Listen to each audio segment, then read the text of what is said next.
Guys, let's be honest. Life moves way too fast for you to be standing around worried if you have BO. I don't care what you're doing. You could be in a job interview. You could be out on a date. Worrying about BO is the last thing you need to be doing. Enter Mando. Whole body deodorant, and you will never have to worry about BO again. Mando isn't just for your pits. It is safe everywhere. Mando clinically has been proven to block odor all day and up to 72 hours. Choose a solid stick with mandelic acid, or go with a spray deodorant, which is perfect for the hard-to-reach spots, and it's offered in scents like Clover Woods, Mount Fuji, and Bourbon Leather. And you want to know what's perfect, guys? Get the Mando Starter Pack, particularly if you're a new customer. It comes with a solid stick deodorant, cream tube deodorant, 2 free products of your choice, and free shipping. New customers get $5 off a starter pack with my exclusive code. And guys, that's over 40% off. Go to shopmando.com and that exclusive code I was telling you about, Chael. Like the famous gangster. The code is Chael. Enter that at mando.com. Or to make it really easy, I put some links below. All right, guys, I'm pulling into the PI. Yeah, rather this is the apex. The PI, for example, is that building. Turning this around, and this is the apex. I just thought you might think this is interesting. I'm pulling in. We got fights today in my Ultimate Fighter, in my ongoing pursuit of ruining Daniel Cormier's life, reputation, hopes, and dreams. And I just got a call. I just got a call from a very, very inside source. Now, this might be all over the websites already. Maybe you guys know this. I'm driving. I just got a call. I haven't seen it anywhere. Conor McGregor has been greenlit to compete in bare knuckle fighting. So, what do you make of that? I mean, that's very interesting to me. If Conor McGregor was in fact greenlit, let's look at it from both ways. One, if this is accurate. Two, if I got bad information. But let's look at it both ways, because it's kind of a fascinating concept. We would have to assume that there is a fight out there for him. We would have to assume that he did not go to the effort to get a carve-out and get legal permission, a loan out, however they did it. We'd have to assume that he didn't do that unless there was an offer and a plan. However, we don't know that. And that is a bit of an interesting concept. Like this idea of loaning Conor out, or this idea of letting Conor go and do something else. It sounds good, and it's good for a headline, but that's a big ticket. There's only 5 men in the world that promote combat of any kind. I'm including boxing. There's 5 men in the world that even do it. Of those 5 men, there's 2 that can write the check for Conor McGregor. So, I only share that with you because if in fact he has been given permission, or he has been given a card out, or even if they did a loan out, we would then have to assume that there is a plan in place. There's a reason that they asked for this in the first place. However, not necessarily. And that's where things could get rather interesting. I know a number of fighters have had a bright idea of going somewhere else, or being allowed to go somewhere else and test out the waters, but 100% of them have come back. And even if they didn't get over the fence and actually get into the octagon, they came back, they tried, they changed their tune on social media, they changed their tune in their interviews. They realized so often in life, the grass is greener on the other side till you got to jump the fence and mow it. And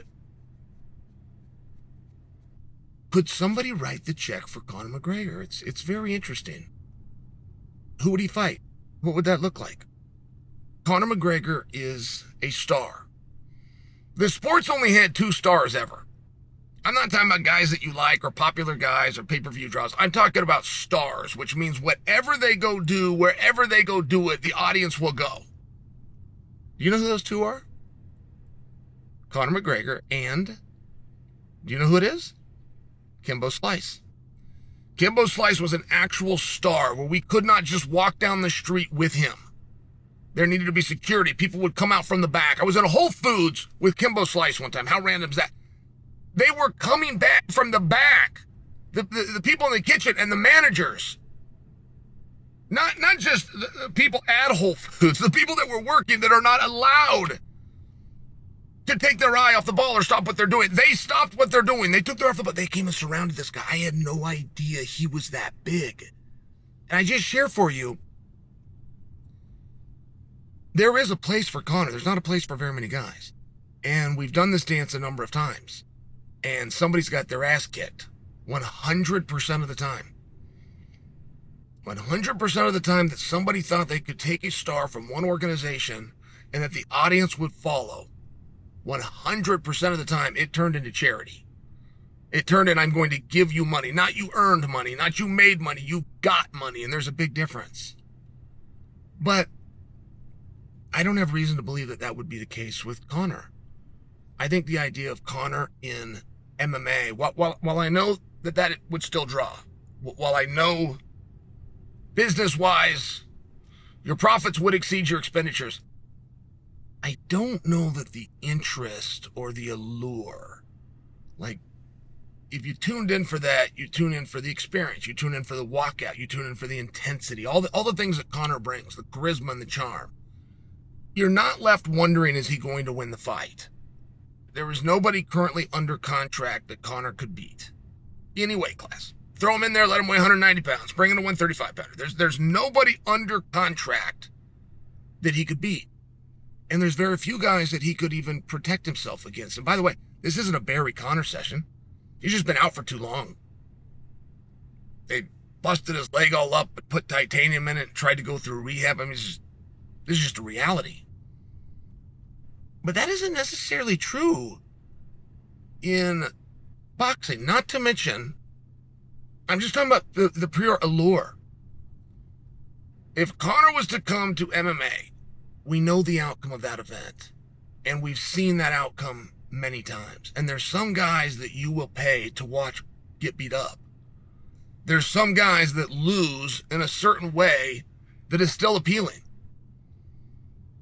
I don't suggest for you that anybody believes that Conor can stay standing in a bare knuckle fight against anybody meaningful that they've got over there, whether that was Eddie Alvarez or Mike Perry or Jeremy Stevens by example. I think those are probably the usual suspects. One of those three would be likely to be Conor's opponent. However, I do believe in defeat. I do believe in a crushing defeat, because there's also a part of a fan, right? The fan likes to raise somebody up and then tear them down. And they'll raise somebody else up, then they'll tear that same guy down. That's what the fan does. It's an emotion and it's a certain energy. And there is something of seeing Conor in that light. It's not as compelling about, can Conor win? No, of course not. But there would be something very unique in the way that he could potentially lose. And this wasn't meant to be a Conor hit piece, by the way. It's very fascinating, the psychology of the fan.